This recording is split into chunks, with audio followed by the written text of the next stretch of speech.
দেশ ও বিদেশের সকল মুসলমান ভাই ও বোনদের প্রতি আমার অন্তরের অন্তঃস্থল থেকে সালামুন আলাইকুম। অনেক আমার এই ভিডিওতে কোনো সময় আসসালামু আলাইকুম বলা আছে, আবার অধিকাংশ সময় সালামুন আলাইকুম বলা হয়েছে। সালামুন আলাইকুমটা হচ্ছে কোরআনের অধিকাংশ জায়গাতে এটাই আছে, কিন্তু আসসালামু আলাইকুম তো কোরআনের কোনো একটা জায়গাতে উল্লেখ নাই। হয়তো ছোটো থেকে আমাদের অভ্যস্ত হয়ে আছে, বলে আসছি, এখনও সেইটাই বলা লজ হয়ে আছে, বলছি, কিন্তু কোরআন বলছে যে সালামুন আলাইকুম। যাই হোক, এ বিষয়ে বিতর্ক করতে যাচ্ছি না। আজকে যেটা লাইভ ভিডিওতে যেটা প্রকাশ করতে চলেছি সালাত সম্পর্কে, আমরা সবাই জানি যে হুজুর পাক সাল্লাল্লাহু তাআলা আলাইহি সাল্লাম মিরাজে গেছে, মিরাজ থেকে 50 ওয়াক্ত তিনি নামাজ নিয়ে এসেছেন। কিন্তু এখন কোরআনের পাতা একটা পর একটা বিশেষ করে দেখা যাচ্ছে যে সর্বপ্রথম যে সূরাটি নাজেল হয়েছে সেই সূরাটির নাম হচ্ছে ইকরা বিসমি রাব্বিকাল্লাযী খালাক। সূরা আলাকের মধ্যে এটা আছে। ওই সূরাতেই প্রথমে সালাতের কথা বলা আছে। এটা হচ্ছে মাক্কি সূরা। তারপরে ইন্না তাইনা কাল কাউসার ফাসাল্লি লিরাব্বিকা ওয়ানহার, নিশ্চয় আল্লাহ তার প্যারা হাবিব নবী মোহাম্মদ মুস্তাফা সাল্লাল্লাহু তাআলা আলাইহি সাল্লামকে কাউসার দান করেছেন এবং সালাতের আদেশ দিয়েছেন এবং নহর করতে বলেছেন। এই নহরটাকে অনেকে আবার কোরবানি বলে চালিয়ে দিয়েছে। তাহলে এখানেও সালাতের উল্লেখ রয়েছে।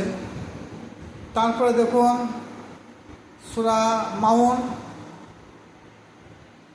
আয়াতাল্লাজি জিবুবিদ্দিন ফাজাল লিকাল্লাজি ইয়াদুল ইয়াতিম ওয়ালা ইয়াহুদ্দু আলা তাআমিল মিসকিন ফাওয়াইলুল মুসাল্লিন।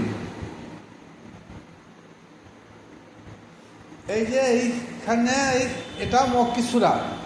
এই মক্কি সূরাতে আল্লাহ পাক রব্বুল আলামিন সালাতের কথা উল্লেখ করেছেন যে সালাত যখন সে আদায় করবে সে অবস্থা যদি গাফেল হয়ে যায়, অন্যমনস্ক হয়ে যায়, নেশামগ্ন হয়ে যায়, তাহলে সে গাফেল হয়ে গেল, তার ঠাঁই হবে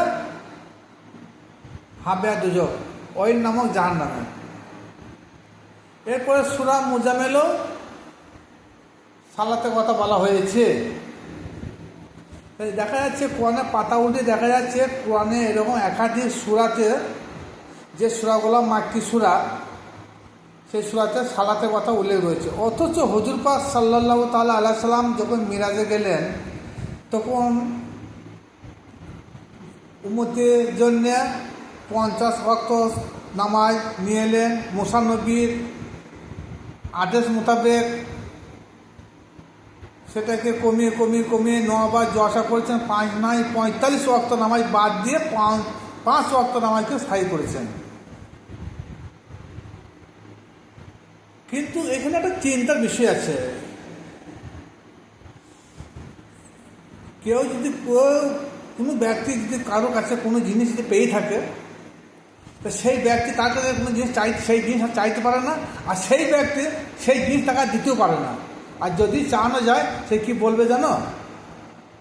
বলে তোমাকে তো ওই জিনিসটাকে দেওয়া হয়েছে, আবার কেন তুমি চাইছো?